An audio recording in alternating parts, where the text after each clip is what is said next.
All right, so you've got yourself a rock hammer now. You're excited to use it. But how do you use it effectively and safely? Most people don't know. Most people get out there and start using it wrong right away. So let's go over the basics. First of all, make sure you've got the proper eye protection on. All right, so because I'm not interested in taking rock fragments to the face for this video, I'm going all out. I mean, I've got it with me, why not? I've never used it before. I had to take the protective film off for this, but I don't feel like bleeding for another one of these videos. So here we go. So first things first, let's lift this up here so we don't get unnecessary echo. That's a nice piece of prenite. Everyone's first inclination when they're using a rock hammer is to get down to a rock and swing it pick end first straight into a rock. Wrong. Wrong, wrong, wrong. Never use this end for striking rocks. All right. First of all, it can glance off the rock and hit you or hit somebody else.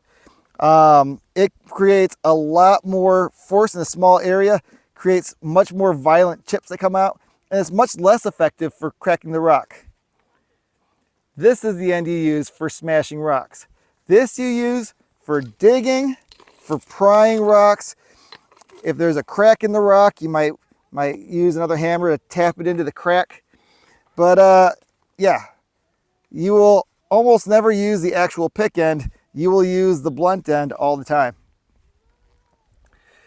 When you swing it, you don't need to come down with the force of Thor to crack a rock. You do want to come down with some force, but you want to let gravity do most of the work for you. Toward that end, you hold the rock hammer as far down the base as you can. And when you swing it, you're going to want to flex with your wrist as you come down.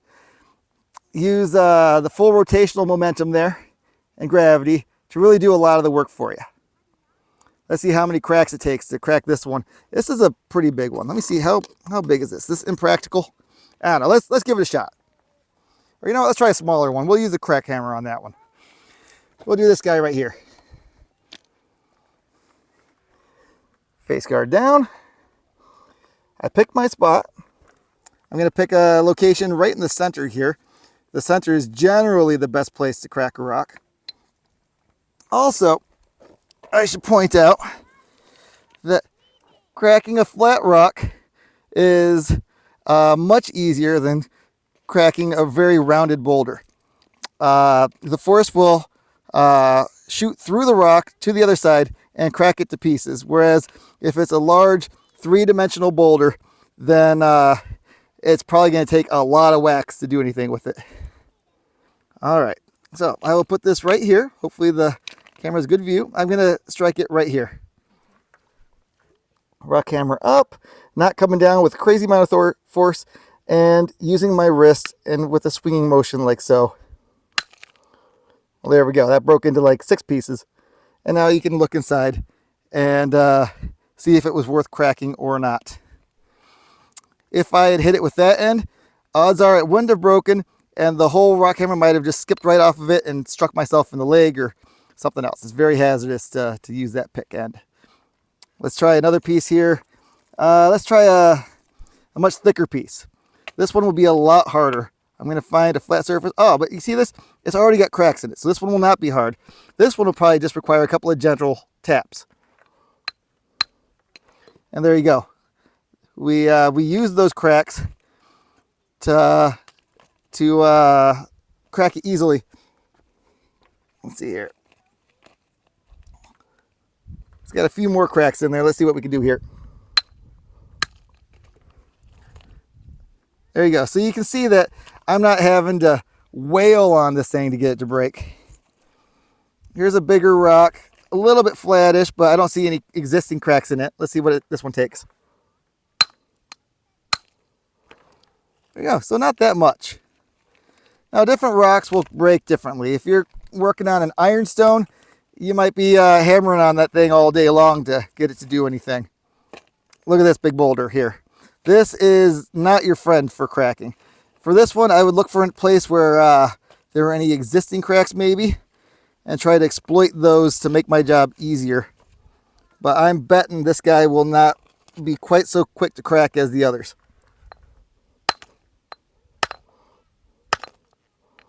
Not too bad. It didn't crack where I thought it would, but we got it apart. I feel a fragment fly my way. Oh, you got hit, did you? Tiny little bit. Oh, all right. Well, let's move on to the proper use of a crack hammer. Crack hammer is going to be generally the same as the rock hammer.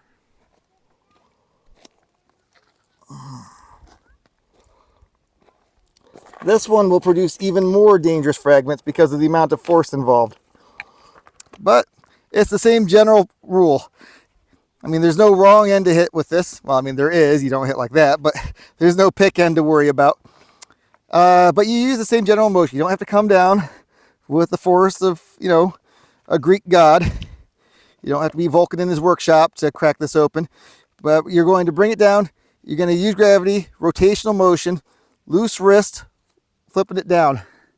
Let's see what this one takes. I don't even know how deep into the earth this one goes. I don't know how big this rock is, but it's a good size.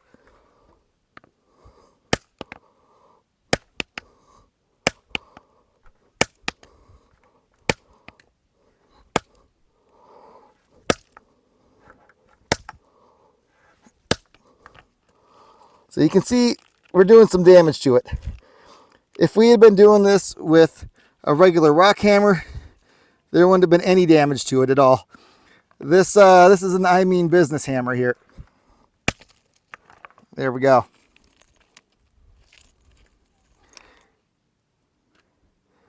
Now, the chisel. If you're working anything delicate, like if you're trying to chisel a crystal out or a fossil out, I always tell people, don't chisel out the piece you want. Chisel away the pieces you don't want. That sounds like some mysterious nonsense, but it actually makes sense. If you are trying to chisel around the thing you want to get out, your chisel is going to slip, it's going to crack what you're trying to get out, and you're going to end up really disappointed.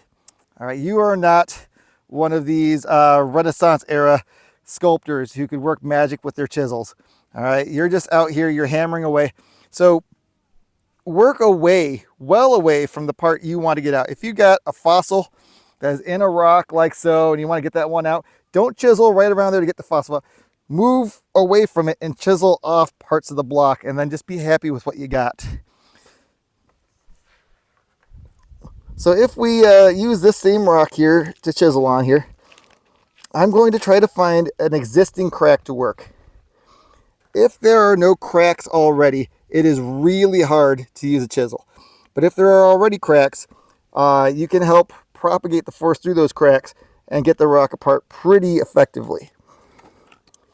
You want to always, always, always get a chisel that has a handguard on it. Never buy a chisel without a handguard. I would have shattered the bones of my hand about 50 times in my life, maybe more, without that guard on there. And in fact, I have hit my hand several times, even with this on. But without this, you're just asking for mangled fingers and a trip to the hospital. So please, only buy chisels that have the handguard on them. You can use, depending on how much force you plan on using, either a rock hammer or a crack hammer to work the chisel. I pretty much always use a crack hammer because if I'm chiseling, I want to have that extra force behind it to really drive it in. So we use the crack hammer, same as we were talking about earlier. But you're going to take real careful aim now. You put the chisel in a crack or a weak spot, something you can exploit, and then carefully line it up. Never take your eyes off the top of the chisel where you plan on striking it.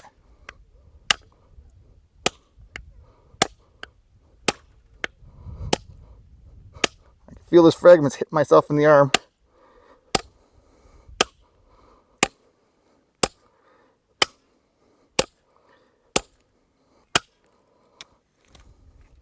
This has been pretty ineffective so far.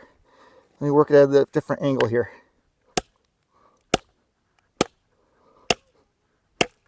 There we go. And now we've gotten the rock apart here. Now I've got the chisel set into the rock, so I can move my hand away now for extra safety. And I can wedge it apart.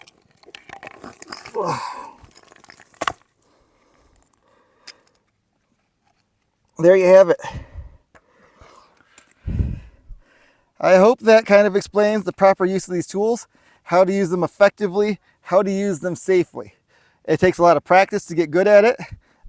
You will never be amazing at it. I've been doing this for 20 years. I'm not going out and sculpting any Greek figures, but you can do it without hurting yourself, and you can do it in a way that doesn't destroy what you're trying to get out. Then you've succeeded. So hopefully this helps. Thanks for joining me, and I'll see you next time.